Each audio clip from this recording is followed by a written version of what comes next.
It is a visit by the steering committee of Operation Safe Corridor, led by Nasiru Zurumi, who briefs Governor Dauda Lawal on the progress made so far and the current status of the initiative in the Northwest.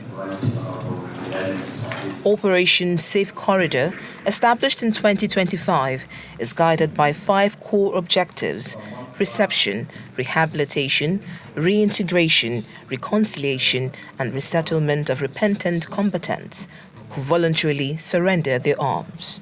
Operation Safe Corridor is a program aimed at rehabilitating and reintegrating former combatants, particularly those that are involved in extreme violence in Nigeria. And the objectives include: number 1, rehabilitation and integration. Rehabilitation, we have to provide and supportive environment for a former combatant to undergo rehabilitation and counseling.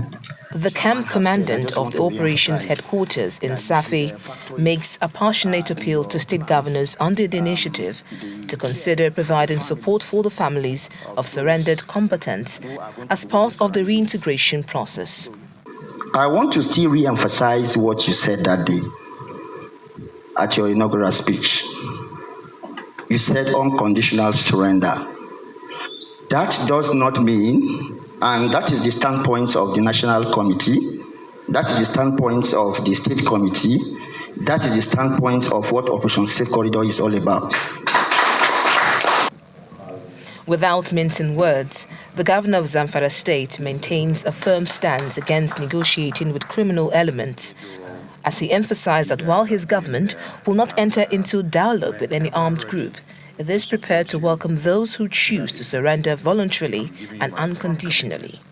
Like the chairman of the committee made mention, we went through process from the beginning before we arrive at the conclusion that yes, we shall apply the kinetic and non-kinetic towards the fight of banditry in Zamfara State.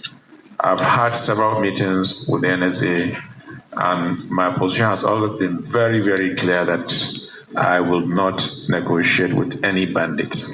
The visit is part of ongoing non-kinetic efforts to strengthen collaboration between state governments and the federal initiative to restore lasting peace and security in the Northwest region.